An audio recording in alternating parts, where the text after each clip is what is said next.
What's up, everybody? Welcome to Podcast Now. I'm Alex, and in this video, I want to talk about XDefiant, the game shutting down, Ubisoft really shutting down studios, and a lot of stuff is going wrong there, as we've really continued to talk about for a while. This is just another example. Now, hopefully, I can bring something a little bit different to this conversation, and hopefully I don't steer people away, because I'm actually a person that hasn't played this game. Hopefully that doesn't scare you. But look, I want to say one thing, before anything else. I feel for these people that are losing their jobs. This is a game that I feel like did have momentum at a certain point, and it probably comes down to expectations. In fact, rumors are going around right now of Ubisoft wanted this game to help kill off Call of Duty, or at least compete, right? Like be a serious competitor to Call of Duty. And I don't think you just launch those. I mean, look, eventually you kind of have to have those types of games, right? Otherwise, you just have COD and Battlefield for all of eternity, right? And you do need other games to kind of pop up and provide some sort of competition. But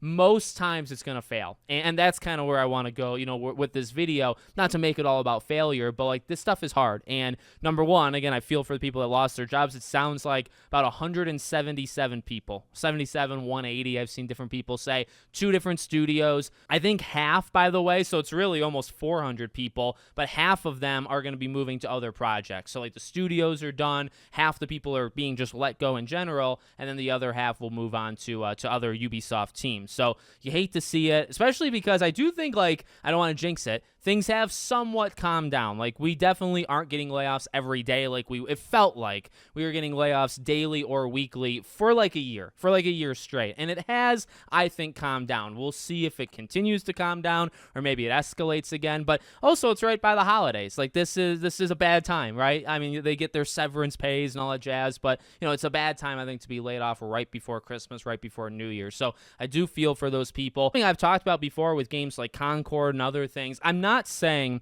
and like I said actually just a few seconds ago, you do need to have these games. These games do need to come out, right? I'm not saying you want these games to be failures and all that stuff. And I've said this before with PlayStation, just other studios in general. I get catching or wanting to catch up with the group, right? You got 50 to 100 games on Steam that are killing it, right? Live service games that are free to play, or maybe they're not, but they just have enormous player bases and they go on for years and years and years. You want a couple of those. It's as simple as that. You want a couple of those games to constantly supply your company with money. And Ubisoft specifically, obviously, is in a tough spot. They're so self-reliant on Assassin's Creed, and you just delayed Assassin's Creed Shadows. Outlaws was supposed to be one of your high. They wanted Outlaws to be outrageously big, right? In terms of sales, in terms of interest, and it wasn't. It was, by their measure, I would say probably a catastrophic failure. Not necessarily by any game, right? Selling $1 million, $1.5 million, $2 million, whatever it's probably at by now, is not terrible. But if they wanted the thing to do 5, 6, 7 million and probably be another pillar with Assassin's Creed, I guarantee you that's what they wanted. And then that game doesn't do well. Prince of Persia: The Lost Crown, the best Ubisoft game in 5 years. Nobody bought it. I did, but nobody bought it. So it's not been great. And it's tough because they are a punching bag, I think, to a lot of people. And so I think a lot of people just don't feel when these things happen.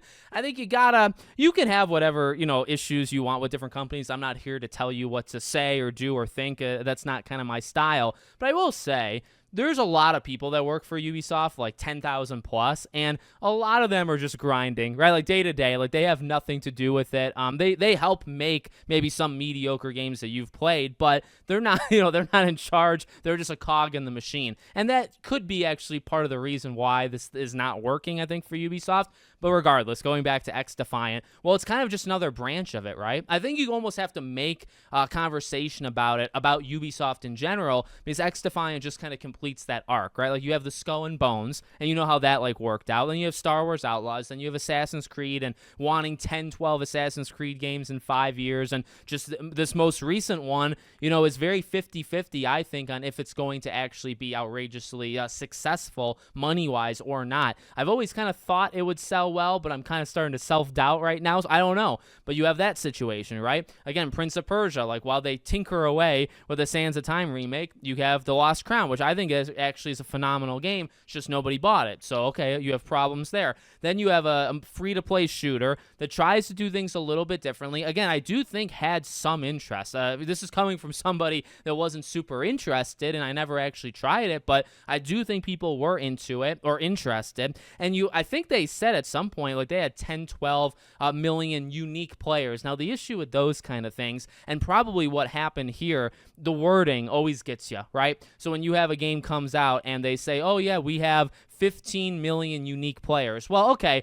Number one, is that game free to play or is it not? Because if it's not, well, okay, you had 15 million people buy it. That's probably good no matter what happens, right? No matter what I'm about to say, that's fantastic. Now, if it's free to play, okay, 15 million, that's a lot of people. But was that within the first month? And then, like, what was the unique player count for month 2? And then what was it for month 3? And let's look at the trend. And I think that's what they probably purposely do not say, right? They say, oh, we reached 12 million unique players, but how many players were ever playing at the same time? Can we see, like, the concurrent player count? And then can we see it over a long duration, right? And the issue is, I imagine, it's not even guesswork at this point. I imagine it didn't have enough people and it wasn't worth the cost to make the game. And, you're seeing the response right now. You're seeing the director, of the game talking about refunds. And there's a lot of ways, I think, to back out. I don't really care to go over all of it. If you want the info, it's pretty easily accessible. I'm just kind of doing like a more conversational piece. But they're out. They're out of this game. They're not taking any new players, which I find. I don't really know what kind of game this game even is at this point. But that's kind of a weird thing. But they're locking it down, right? The game is being sunsetted. It's ending in next year, in 2025. But it really feels like it kind of is ending right now, considering the people are being let go right now. I think Tom Henderson even said to some of these people, it's their last day. Maybe some of them survive, a couple more months to continue to help sunset XDefiant, but then they're gone. Again, I get the craze of, like, trying to follow it, right? Saying, okay, we want 45,000 concurrent players 24/7. Every day of every month for the next 4 years, we want 45,000 people playing it. So we want probably a couple 100,000 playing it every day.